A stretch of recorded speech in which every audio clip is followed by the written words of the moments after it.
तो प्यारे विद्यार्थियों, आपसे पहले हमने जो चैप्टर पढ़ा वो था स्थिर वैद्युत। स्थिर वैद्युत में हमने आवेश के बारे में पढ़ा, आवेश कितने प्रकार का होता है, आवेश का स्थानांतरण कैसे होता है। आज जो हम पढ़ने जा रहे हैं, जो हमारा अगला टॉपिक है, वह है आवेश का क्वांटीकरण। मतलब जो आवेश एक वस्तु से दूसरी वस्तु पर जाता है वो किस रूप में जाता है। तो इसे समझने से पहले हम एक छोटी सी परिभाषा में आपको बताऊंगा और आप उसे थोड़ा ध्यान से सुनें। तो किसी भी वस्तु पर आवेश इलेक्ट्रॉन के आवेश का पूर्ण गुणज होता है। अब मैंने आपको ये परिभाषा बता दो दी, एक बार मैं लिख लूं जिससे आप और अच्छी तरीके से समझ पाए। किसी भी वस्तु पर आवेश इलेक्ट्रॉन के आवेश का पूर्ण गुणज होता है, पूर्ण गुणज होता है। अब किसी भी वस्तु पर आवेश एक इलेक्ट्रॉन के आवेश का पूर्ण गुणज होता है। अब इस बात को समझने के लिए मैं आपको बताऊंगा कि हमारे पास ये दो उदासीन वस्तु हैं, एक ये वस्तु है और एक वस्तु हमारे पास ये उदासीन है। उदासीन का मतलब आप जानते हो कि जितने पॉजिटिव होंगे उतने ही नेगेटिव होंगे, यहाँ भी जितने पॉजिटिव चार्ज होंगे उतने ही नेगेटिव चार्ज होंगे। अब मैंने क्या किया कि मैंने एक इलेक्ट्रॉन इस वस्तु को दे दिया। जब मैंने एक इलेक्ट्रॉन इस वस्तु को दिया, मान लो ये दे दिया एक इलेक्ट्रॉन, तो ये वस्तु कैसी होगी? ऋणावेशित वस्तु होगी, ऋणावेशित। जब मैंने इसमें एक इलेक्ट्रॉन दे दिया तो इसका जो चार्ज अगर मैं क्या कहूं आपसे तो ये होगा 1.6 माइनस का 1.6 इंटू 10⁻⁻19 कूलम। एक इलेक्ट्रॉन देने पर माइनस 1.6 इंटू 10⁻⁻19 कूलम। अब दूसरी भी एक उदासीन वस्तु है, मैंने इसमें से एक इलेक्ट्रॉन ले लिया, मतलब निकाल लिया, एक इलेक्ट्रॉन इसमें से निकाल लिया, तो इस पर किसकी अधिकता हो गई? धनावेश की। तो ये कैसी वस्तु हो गई? धनावेशित वस्तु हो गई, धनावेशित। जब धनावेशित वस्तु होगी तो इस पर जो चार्ज की अधिकता होगी, एक चार्ज की, पॉजिटिव चार्ज की, प्लस में 1.6 इंटू 10⁻⁻19 कूलम। क्योंकि इस पे एक इलेक्ट्रॉन निकल गया ना, तो अधिकता किसकी होगी? एक प्रोटॉन की। और एक प्रोटॉन पॉजिट्रॉन की जो वैल्यू होती है वो होती है प्लस में 1.6 इंटू 10⁻⁻19 कूलम। अब ये आवेश का क्वांटीकरण, आवेश का क्वांटीकरण यही है कि यदि हम किसी भी वस्तु से, एक वस्तु से दूसरी वस्तु में कभी भी इलेक्ट्रॉन स्थानांतरित होंगे तो वो पूर्ण गुणज होंगे। मतलब plus minus 1, plus minus 2, plus minus 3, plus minus 4। जैसे मैं आपको बताऊं कि इस वस्तु से कभी कोई हम दो वस्तु रगड़ने के बाद हम देखते हैं कि इलेक्ट्रॉन स्थानांतरण होते हैं, तो वो इलेक्ट्रॉन जो स्थानांतरण होते हैं वो पूर्ण गुणज के रूप में होते हैं। 1 के रूप में, 2 के रूप में, 3 के रूप में, 4 के रूप में, कभी भी आधा पौन के रूप में नहीं होंगे। जैसे मैंने कहा भाई एक वस्तु से इलेक्ट्रॉन दूसरी वस्तु में आधा चला गया, तो ऐसा संभव नहीं है, ऐसा संभव नहीं है। हाँ, ऐसा संभव है कि आधा चला गया। एक परमाणु के अंदर क्वार्क नामक कण होता है, संभव है।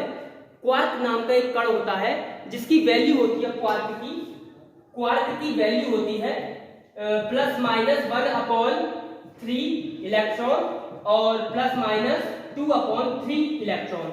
एक क्वार्क कण परमाणु के अंदर पाया जाता है। यदि घर्षण करते समय ये परमाणु के अंदर से निकल जाए दूसरे परमाणु में पहुंचने के लिए, तो ये मुक्त अवस्था में स्थायी नहीं रह पाता। मतलब अगर ये एक स्थान से दूसरे स्थान की दूरी तय करता है तो वहीं ब्लास्ट हो जाता है, मतलब अपना दम तोड़ देता है, दूसरे परमाणु में नहीं रह पाता। ऐसा भी कण है जिसे हम क्वार्क कण कहते हैं, जो परमाणु के अंदर भी पाया जाता है। तो आपको बात समझ में आ गई कि आवेश का क्वांटीकरण क्या होता है। आवेश का क्वांटीकरण सीधा सा इतना याद रखें आप कि एक वस्तु से दूसरी वस्तु में जो इलेक्ट्रॉन जाएंगे वो पूर्ण गुणज के रूप में होंगे। यानी कि इस तरीके से, अगर इसका फॉर्मूला मैं देखना चाहें, एक बार आप स्क्रीनशॉट ले लें इसका। अब आप देखना चाहें, जैसे मैं मिटा रहा हूं इसे, इसकी एक छोटी सी परिभाषा यदि आप देखना चाहें तो आवेश, जो किसी भी वस्तु पर जो आवेश का मान होता है वो स्थानांतरित इलेक्ट्रॉन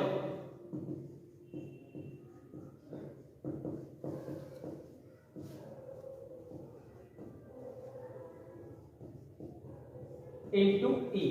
मतलब आप इलेक्ट्रॉन ही है ये पूरा, कि आप जब भी किसी वस्तु को इलेक्ट्रॉन देंगे तो वो Q बराबर प्लस माइनस एन पूर्णांक के रूप में होगा। मान लो n बराबर होगा 1 plus minus 1 plus minus 2 plus minus 3, कभी भी आधा पौन नहीं जाएगा इलेक्ट्रॉन, तो ये आवेश का क्वांटीकरण कहलाता है। छोटी सी बात आपके समझ में आ गई होगी, और बस यही है। कभी भी बोर्ड परीक्षा में ये क्वेश्चन पूछ लिया जाता है 1 नंबर में कि आवेश का क्वांटीकरण क्या होता है। आवेश का क्वांटीकरण आपको आ गया समझ में कि किसी भी वस्तु पर जो आवेश का मान होता है वो इलेक्ट्रॉन के आवेश का पूर्ण गुणज होता है, यानी कि किसी भी वस्तु पर जो इलेक्ट्रॉन जाएंगे तो वो पूर्ण गुणज के रूप में होंगे, ना कि आधा सवा इस तरीके से होगा। और मैंने आपको बता भी दिया कि हाँ, एक ऐसा भी कण है क्वार्क जो स्थानांतरित हो तो जाता है लेकिन मुक्त अवस्था में स्थायी नहीं रह पाता।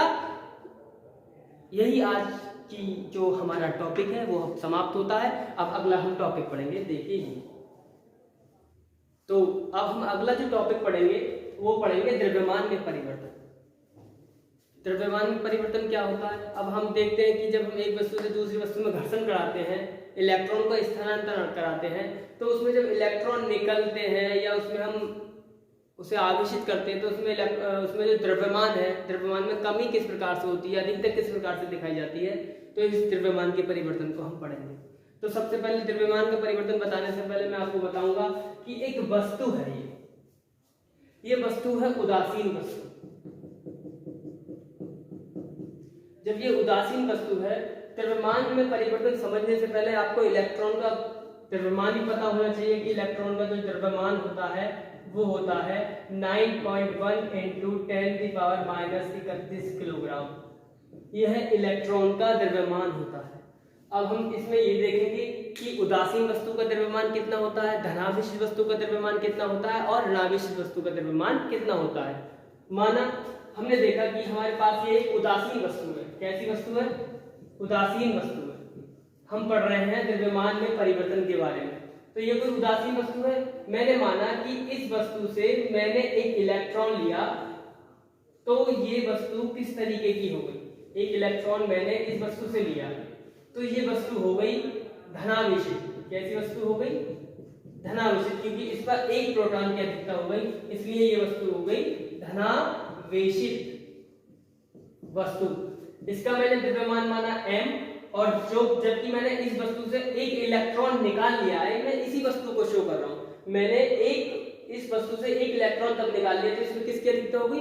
प्रोटॉन की अधिकता हो गई, धनावेश की अधिकता हो गई, तो ये हो गई धनावेशित वस्तु।